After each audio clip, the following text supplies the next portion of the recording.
welcome to another episode of the Obsessed with Pickleball podcast. I am Jane. I'm obsessed with pickleball, and we have so much to talk about on this episode because I attended the PPA Orange County Cup in San Clemente this weekend. I go to almost all of the PPA and MLP tournaments that are down at that Lifetime venue in San Clemente. It's like an hour and a half from where I live. And that venue is as amazing as they always talk about on PPA, like the commentators, about how the players love it. Not only is the weather amazing, but the areas where the players get to hang out are like really bougie and nice. Like it's the Lifetime members areas, which are super nice. I was fortunate enough to get a press pass from PPA for this event. Thank you so much, PPA. Love you so much. Never said anything critical about you. So I got to hang out in those areas too. And I was like, this is amazing. Like, wow. VIP for life. Okay. So before we get into everything that I witnessed and my thoughts about the tournament, quick duper update. I got the results in from my last tournament that I won gold in, women's doubles 4.0 plus. Again, with this, the issue I had with this tournament is that my partner's DUPR, my DUPR was a 3.61 and hers was like a 4.5. So when we won, the algorithm didn't really care that I won. It was like, wow, she carried this girl. So, but I did go up from a 3.61 to a 3.63. And honestly, like, I'll take it, you guys, slowly but surely.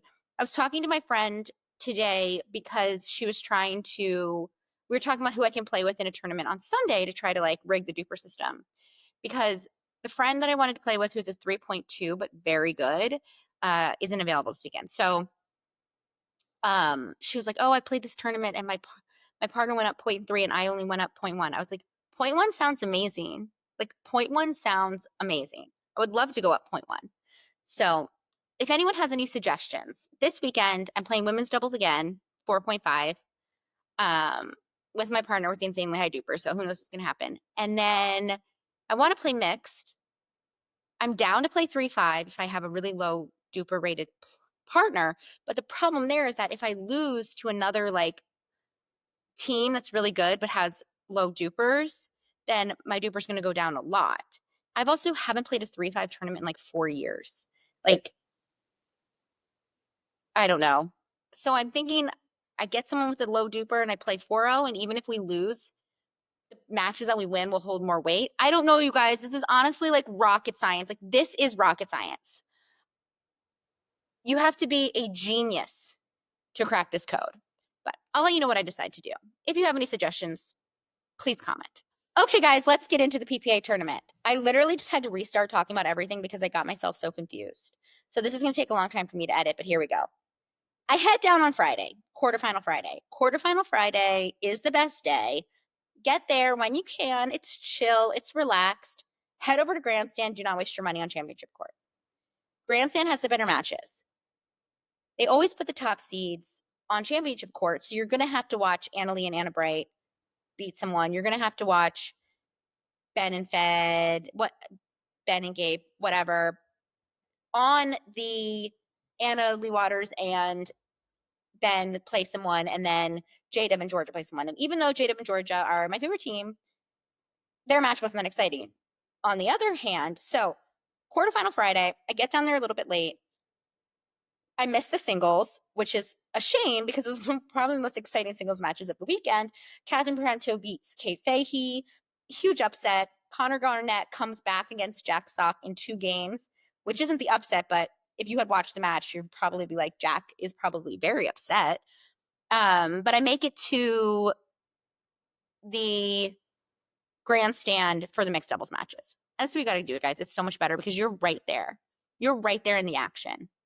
So I'm watching first match, Catherine Parenteau and Federica Stackstrud versus Anna Bright and Hayden Patrick. I knew this was going to be an amazing match for so many reasons. One, because they're like top players. 2, because there's, Fed and Hayden are partners. Anna and Catherine have all their drama. I'm actually surprised they didn't put this on championship court, but went to 3. Big comeback in game 2 by Fed and Catherine. Ultimately, though, Hayden just outplayed Fed. He was making smarter decisions. He wasn't making mistakes. He was faster, quicker, faster hands, like earning, birding all over the place.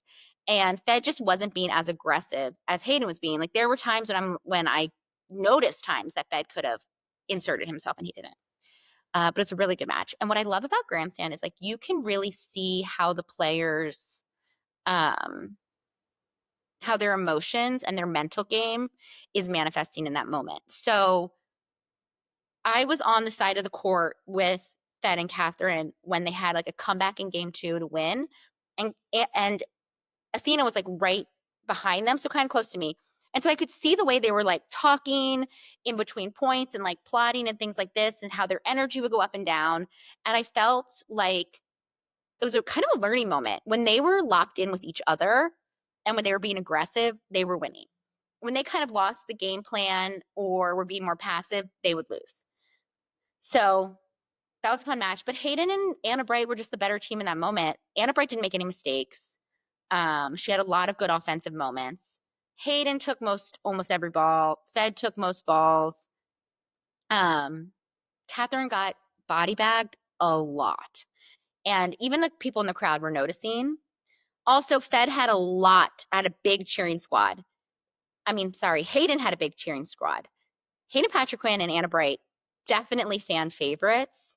I think there were a lot of like young boys, like in their like 12, 13 age bracket watching Hayden. And I think they all like relate to him a lot and think he's like a cool guy with like his hat and his chain and stuff. And they're like, yeah, H, you got it. But I'm like, do you know him? But I think they like talked to him one time and like, so it was cute. That was a really good match. So then after that, we have Christian Alshon and Etta Tuanatoa against CJ Klinger and Mari Humberg. And I'm like, all right, lock in, guys. This is going to be another really, really, really good match. Well, no, it wasn't.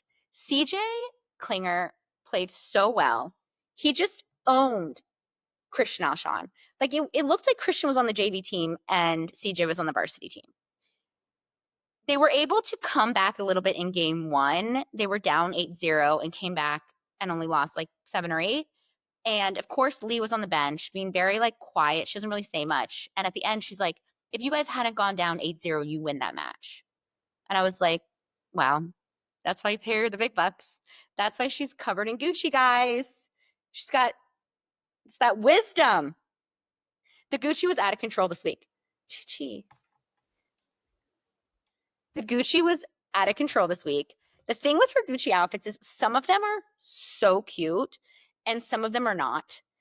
And at first it was kind of like a vibe. You know, I don't know if you watch Housewives, but it's very like Dorit from Real Housewives of Beverly Hills or like Lisa Barlow from Salt Lake City. Like, this is my, I'm going to wear head to toe of one designer, blah, blah. And at first I was like, okay, you know what? It's a huge upgrade from when she used to wear matching outfits with Anna Lee. Like if Anna Lee was wearing this Fila skirt and top, so was Lee. And I was always like, you're not playing. Why are you wearing your pickleball clothes? But now it makes me think, like, what kind of deal do you have with Gucci? Like, are you doing secret ads for them? Like, what's happening? Because you could like mix it up a little and like serve us some new looks. Like, I actually would like Lee a lot if like I didn't know what she was going to serve me that week. Like, if she was really like giving fashion at these PPA tournaments, I would love it. So if you could, Lee, like up it, like give us a little variety, that would be awesome. So Christian and Etta completely crumble against CJ and Mari. CJ just was out of everyone's league. Mari played solid, but truthfully, CJ is so long and young and athletic. She doesn't have to do much. She had to make like a bunch of backhand dinks, which is like her favorite shot. And she would mess up, but he didn't care. So like, let's say she hit it in the net. They were just like, okay, oops, next one. Like, she had free reign to play free, which a lot of girls don't necessarily have in mixed doubles, because sometimes the guy takes on so much responsibility for the win that when you seem to mess up like the easy thing, it can really get in your head. But like, no, CJ's so chill. And the owner manager of the Flames was there, and he was being hilarious. So it's the Proton guy. So he followed CJ and Andre around all weekend and was like cheering like crazy for them.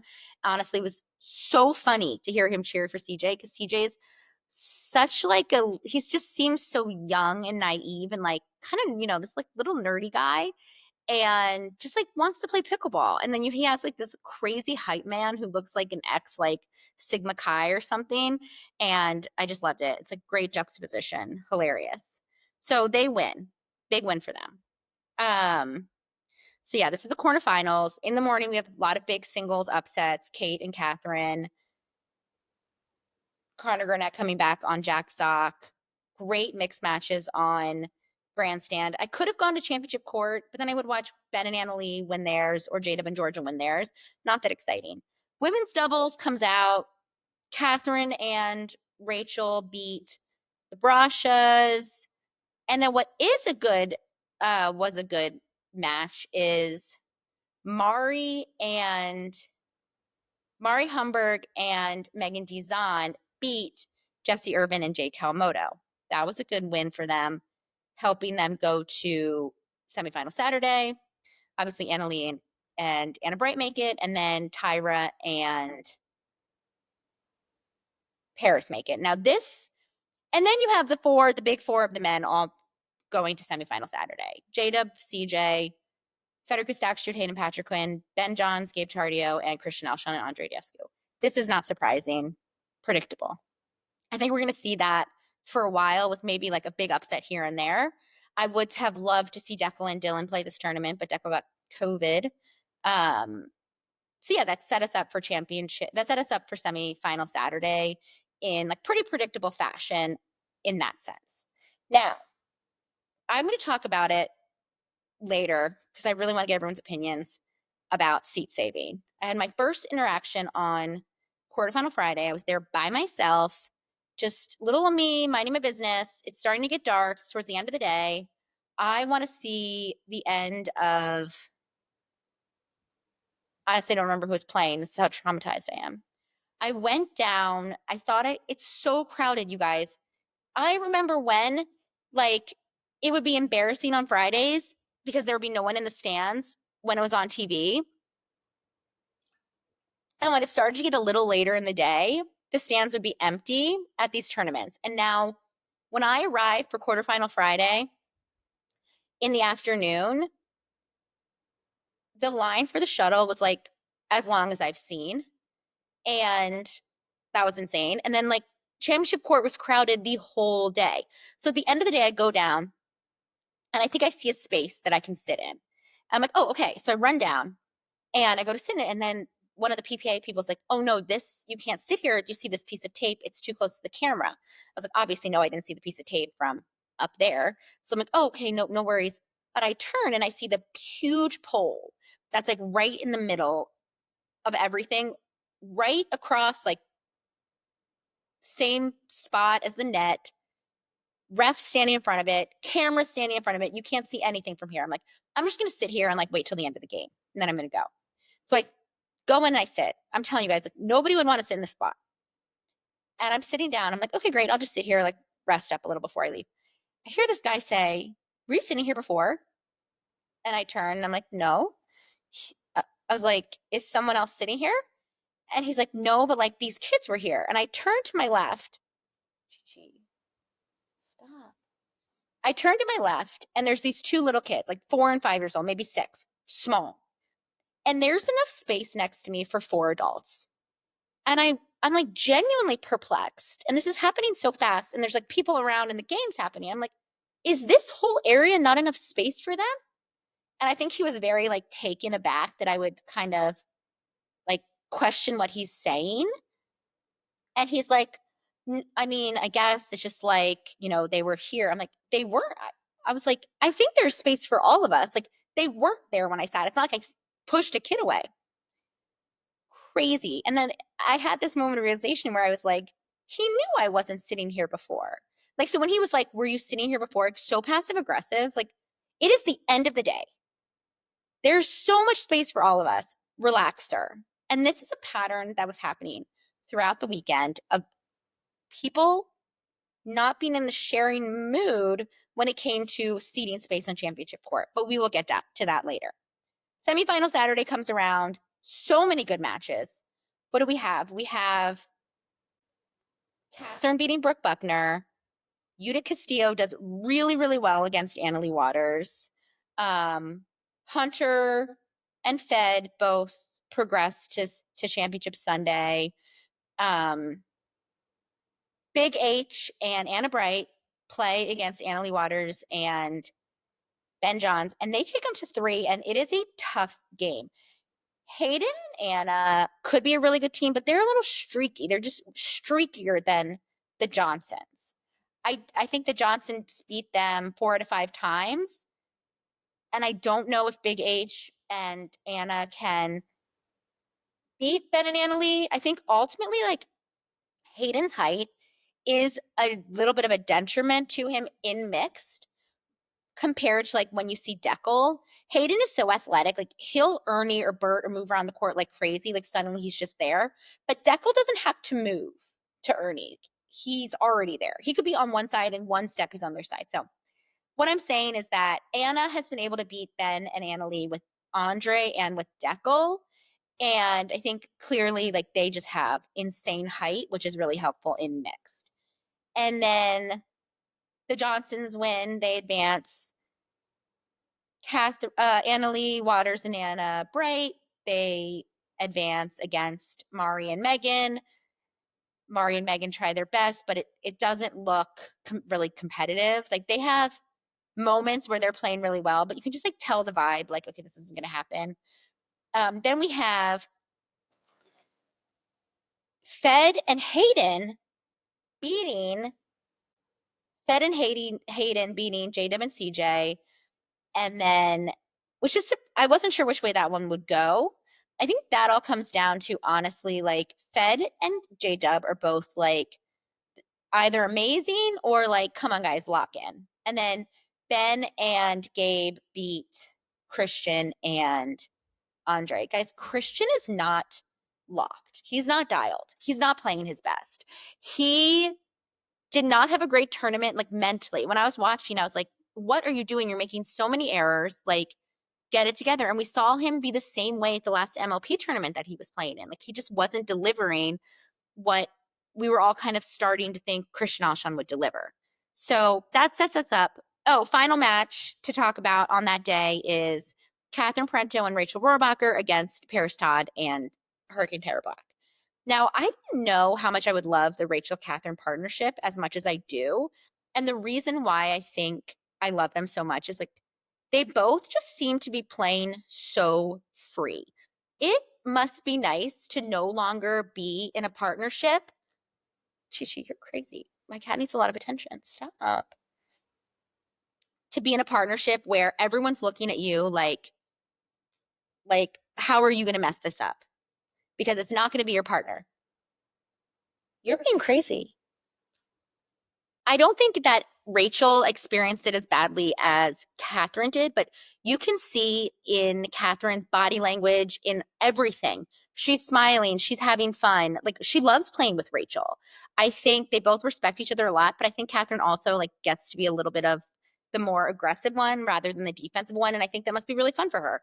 So I really enjoyed watching them play together. I think they're having a lot of fun, and they made it to their second championship Sunday in a row, first 2 tournaments they've ever played together. Now, this is a big deal. They had to face in this tournament Hurricane Tara Black and Paris Todd, an awesome team that has made finals, wins a lot of bronze medals, things like that. And we didn't know which way this would go. I thought Catherine and Rachel would take it just because I think Catherine's been playing so well lately. But Tyra and Paris, I think, would probably have been a lot of people's pick. So Catherine and Rachel kind of just outpower them. Like they get the momentum and they never let it go, and they just beat them. And they're close games, but it doesn't feel close when you're sitting there. Sitting there, it didn't feel close. I never doubted who was going to win, which I don't know if it always translates on the television, like in person, just like no doubt. So Catherine and Rachel advance, which is like great for them. It's been so nice. It's very validating, I think, for them to be like, okay, so you two want to dump us because you both hate losing. You can't beat each other with your partners. And so you're going to pair up with each other so that you never have to lose, and you're going to put us. Okay, fine. We can maybe like accept that we were the second person, like the second place person in that partnership. But we're still top 5 female mixed doubles partners. So, okay, you guys want to play and you want to beat us, but we're going to beat everyone else.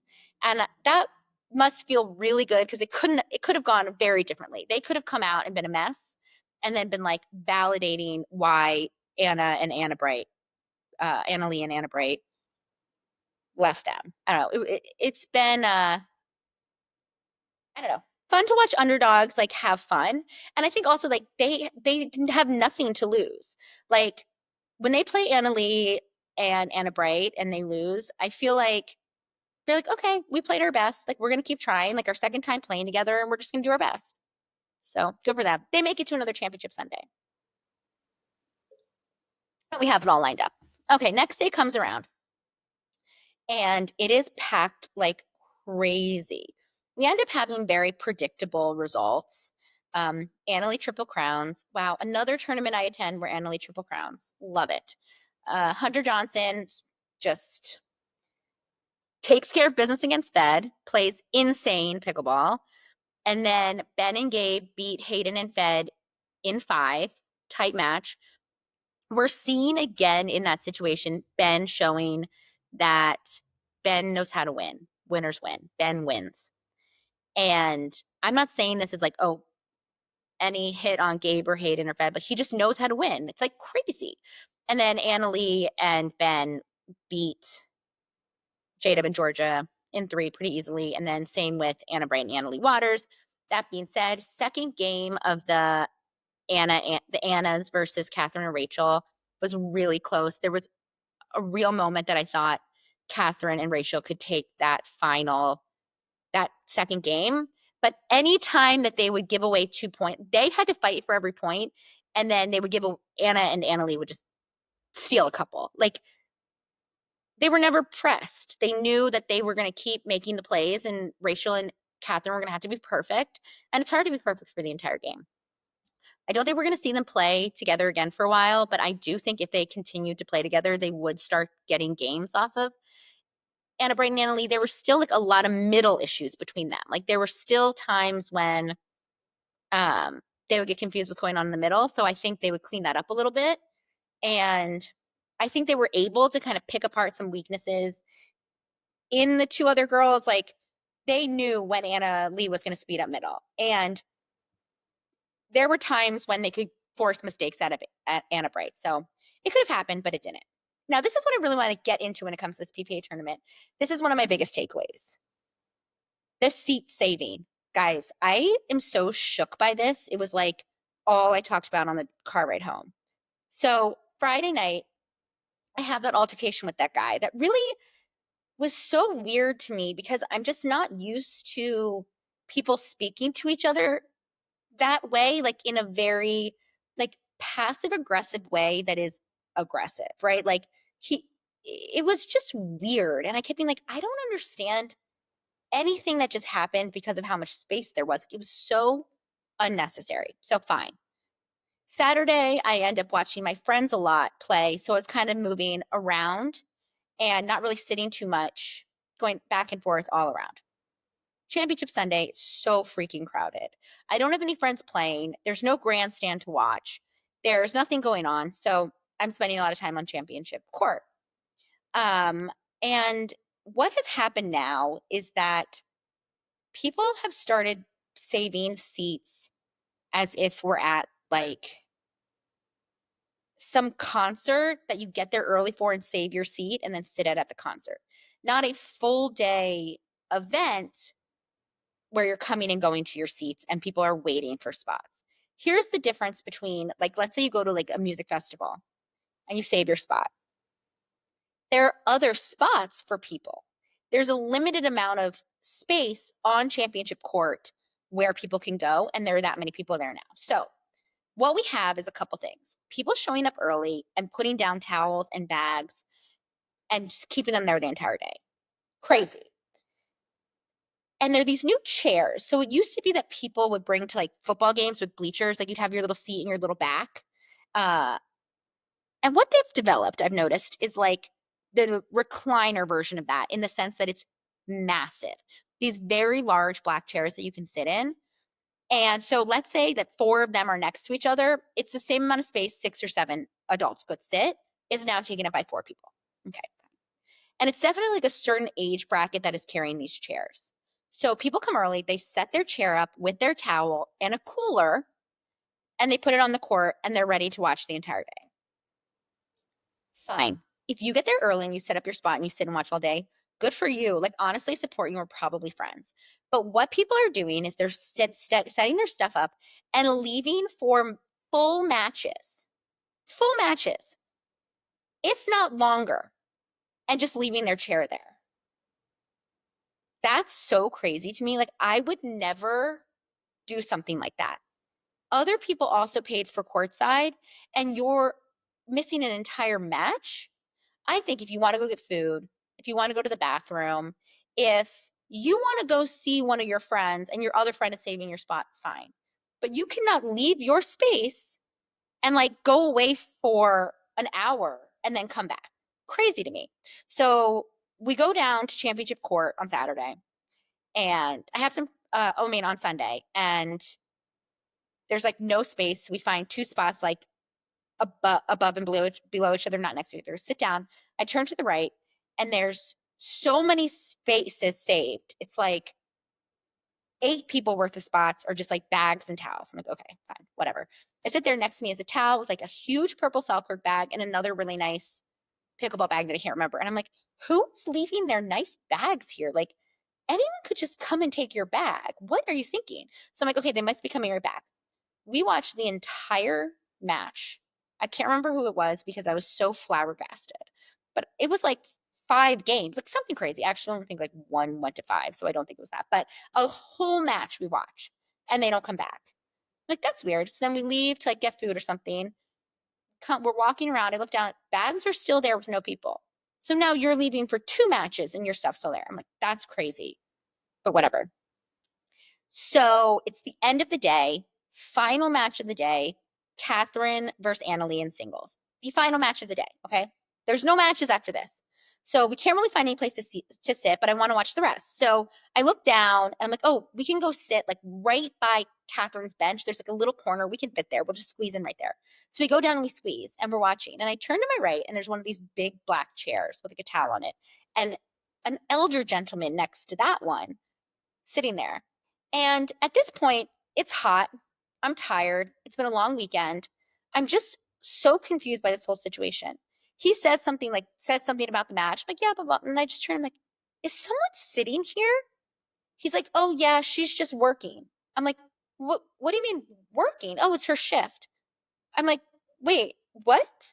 She knows she's gonna be gone for a long time and kept her chair here? And he's like, well, gets immediately defensive, like crazy. He's like, well, what do you want her to go and then come back and her chair's not here and like her seat's gone? And I'm like, yes, this isn't her seat. We don't own seats in this area. I'm like, there are other people who would want to sit there. Now, I'm talking more than I did to him. I think I said 3 sentences. I think I said, yeah, because other people might need a place to sit while she's gone.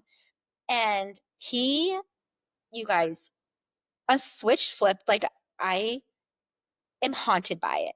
He got so mad at me. He's like, well, do you want to sit here? I'm like, no, I'm just wondering if she's here or not. And he's like, I'm like scared at this point. So I'm like, no, it's fine. It's not a big deal. It's fine. He's like, you know, this is her spot. Like, she can't go back and then come and it's not here anymore. And I'm like, this is the last match of the day. He's like, why don't you just drop it? Like, he says that to me. He's like, just drop it. And I was like, oh my God. I was like, I'm fine. Like, I'm not dropping anything. I'm just, and sure, did I say something? Yes. But I was very clear that I thought it was kind of crappy that she would save her spot when she's not even going to be here for the match. Okay. I said it and I stand by it. But the way that his kind of tone towards me changed and he told me to drop it, I turned to Jen and she was like, what the? Like, I know. So we get in the car to leave after that. And we did witness another front row center of Catherine spiraling. played Annalie in singles, and it was really sad. And I think at this point, like Athena doesn't really even like say anything to her when this is happening because I think maybe they just know like once it gets to that point, there's nothing they can do. But on the car ride home, we couldn't talk about anything else except for the tone of voice that that man used as quick. And then he was saying things to me like, he's like, will you keep bringing it up? I'm like, I'm not talking anymore. And he's like, we're just here to watch some good pickleball, right? Like we're all watching good pickleball, so it's fine. And I like had to hold my tongue because I'm like, all those people standing would also like to be watching good pickleball. Like that's is okay. See, I'm getting worked up again, guys. But anyway, I was just like, I'm just not used to like anyone, specifically like grown men of an older age being aggressive in the way that they speak to me. And maybe this is like a very, I don't know, maybe I'm being a princess, maybe that's whatever it is, but I don't appreciate being spoken to like that. And I haven't been spoken to like that in a very long time. It was crazy. It was very aggressive. Anyway, so those are just my little stories. I probably rambled too long and you probably changed the channel. But what do you think? How long should someone be able to save their seats? For me personally, I think if you get early and you plan on watching the whole thing, yes, set up your space. You want to go grab food and bring it back? Sure. You want to go to the bathroom or come back? Sure. Uh, but if you plan on leaving for more than one game, like if you were like, I don't want to watch the rest of this match, I think you have to give up your space. You cannot leave your spot and like go watch your friends play and come back. You are not the only person who paid for courtside, but others would disagree. But that's just what I have. And I will say I've never felt this kind of vibe anywhere but in Orange County. Take that for however you want to take it. I was happy to get back to LA and feel a little bit more grounded with a little bit less aggression, which is crazy because people are like, oh, LA is so crazy and OC is so chill. No, no, it's not. Okay, so that was the PPA tournament. Overall, really, really well run event. I think the PPA has like elevated the experience completely. I think VIP is done really well. Those little box seats you get look really fun. Like I think what people are paying for actually is worth it. Those tables that they have that are like the VIP section, like VIP, where it's like ropes on it, I'm dying to get one of those tables. Like I'm absolutely dying. If anyone knows anyone or anyone wants to get me a present, I want to sit at one of those tables for the entire tournament and eat those huge platters of food that they bring with my drinks and my friends and just have the time of my life. So that's goals. So overall, another super duper fun PPA tournament. And then this coming weekend, I'm going back down there, back to Lifetime for MLP. And somehow these people at the UPA like think I deserve a media pass. And I try to deliver with like some content for them, and it gets 0 views. So I hope they don't actually look at my Instagram because they're going to start taking away my press passes. But from now, it's fine. Oh, so I met this guy in the like merch tent. He was guarding the uh like box seats, and I was like kind of trying to like sneak in there with my pass, and he's like, no, people paid for these, like you can't, media can't go in here. I'm like, oh, okay. He's like, so like where are you from, like what's your media credentials? And I was like, and of course my instinct is like, oh my god, they're gonna find me out. He's gonna ask me and then be like, you don't deserve that media pass, rip it off. So I tell him, he's like, oh, I'm a photographer. Let's follow each other. Let's take a picture and like we can tag each other. But I'm like, okay, my media badge is safe. This is another aspiring media member. We're in this together. So I didn't get my media badge revoked, and I'll be back for MLP this weekend. It is Mad Drop's home tournament. They played out of their mind at the last MLP, so high hopes for them. I'm excited to get some Mad Drops merch. Um, but not that many teams are in attendance, so there's not that many matches that I'm like too stoked for. Because here's the thing, we've kind of figured out who's playoffs and who's not playoffs. The only team here that I'm kind of like questioning their playoff potential is going to be Utah. So it'll be interesting to see. I'd have to look at the numbers to see like how many they need to win and how many need to lose if they can overcome Miami and make it into the playoffs. We'll see. But the Mad Drops need to win out so that they can stay in a bye situation.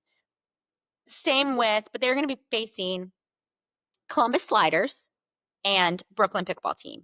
All three of those combos will be good matches. Brooklyn is Deckelbar, Riley Newman, Rachel Rohrbacher, and Jackie Kawamoto. Rachel versus Catherine. That will be really fun. The Sliders, we have Leah Jansen, Paris Todd, Andre Dascu, CJ Klinger. CJ's playing insane, so that's really exciting. That'll be another good team. So the three of them all playing each other will be the best matches. I'll check out some challenger teams. Like this season's been really hard to get too attached to any challenger teams because we never see them. They only play each other. It's very insular and they're not at all the tournaments and they're not on championship court. It's just harder to follow. So I'll try to catch some of those matches. But biggest news in the MLP world is the recent trade, which just happened today for Etta Tuanatoa, mouthful, you guys, from the Ranchers to the Carolina Hogs for Caitlin Christian. Now, this is shocking because when I think Ranchers, I think Etta. She is like Ranchers. And she's a top 5 female player, maybe top 10. I think maybe a lot of people are kind of pressing up there with her. But when they did the original auction draft, I was like, she's a first round pick. Like someone should swoop her up pretty quickly. And she's obviously delivered for the Ranchers a lot. This year, her results have been more mixed. Her and Tina aren't the powerhouse they were last year. And even though she and Christian got a silver on the PPA tour recently, they have not been playing well together. You can see it this weekend's PPA. They got toasted by CJ Klinger and Mari Humberg. And I wonder if the timing of that influenced this trade at all. And the other shocking thing on Carolina's side is that they actually paid money to get Etta in that trade. I never thought we'd see Carolina do anything that costs money. So now they have Roscoe Bellamy, Tammy Emmerich, Ben Johns, Etta Tuanatoa, and they have Martin on the bench as their cheerleader. This is suddenly like not a bad team.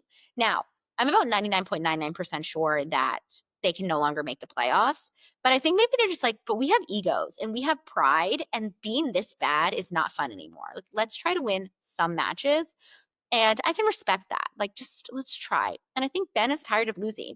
I think we all act like, oh, Ben Johns doesn't care about MLP. But really, I think it's one of those things where he'd rather pretend he doesn't care and lose than act like he's caring and lose. Like he's trying to kind of save face. It's people do it. It's like not cool, but we've all been there. We've all done it. And I think he's tired of it. And I think he wants to win. And I think he loves playing with Etta. He and Etta have multiple medals on the PPA tour, and they have titles in MLP. I think if he ever stopped playing with Anna Lee Waters, he would play with Etta on tour. So I think he's ready to win. Now, there's no reason why he can't win with Etta, and there's no reason why he can't win with Roscoe. Roscoe can be a little, like, he's up and coming, and still he doesn't have like the consistency that Colin had, but he's better at singles, and I think they're at least giving themselves a chance to make Dream Breakers and potentially win a Dream Breaker. So I think it's a good trade for the Hogs. And on the Rancher side, they have to be able to win Dream Breakers. They will not be able to win the whole thing, which is what they want. They're in the playoffs. That's not a question, but they want to win the title. They cannot beat these other teams if they can't win a Dream Breaker, if they don't even have a chance to win a Dream Breaker. We saw it against the Mad Drops. Like, they can fight, but if they can't win a Dream Breaker, they're not going to take home the title. So is giving up Etta for Caitlin Christian a risk? 100%. Because now maybe she doesn't win with Tina, maybe she doesn't win with Christian, and now all of your kind of hopes and dreams are lying on the Eric Onson's Tina Pisnik mixed team, which is an amazing mixed team, but who knows, you guys, who knows? It is a risk, but I think it's a calculated risk, and I support it. I've been saying that the Ranchers have to do something about their mixed doubles problem, and we'll see how it all shakes out. But I'm excited that these teams are not being complacent is the correct word. And they're actually willing to make changes and hopefully better their chances at winning the whole thing. I'm still holding out for the Flames to do something about their Genie Bouchard problem. or for the Black Diamonds to try to pick up Megan. But those are just my suggestions, and no one needs to take them or not take them. But we won't see the Ranchers or Utah. I'm sorry, we won't see the Ranchers or the Hogs this weekend. So we don't know how that chemistry is going to come together, but I'm excited to see it all work itself out. So that's it, you guys. I will have updates from MLP. Hopefully, some more like juicy stuff goes down that I can tell you about. And I'll try to just mentally recover from being passively aggressively scolded by two men at PPA last weekend so that I'm ready to fight those crowds again this weekend. Please follow me on Instagram, Obsessed with Pickleball, on TikTok, Obsessed with Pickleball Pod, and send us to your friends, like it, comment on it, all that stuff, YouTube, Spotify, whatever. And have fun watching MLP this weekend. I'll see you guys at the next one.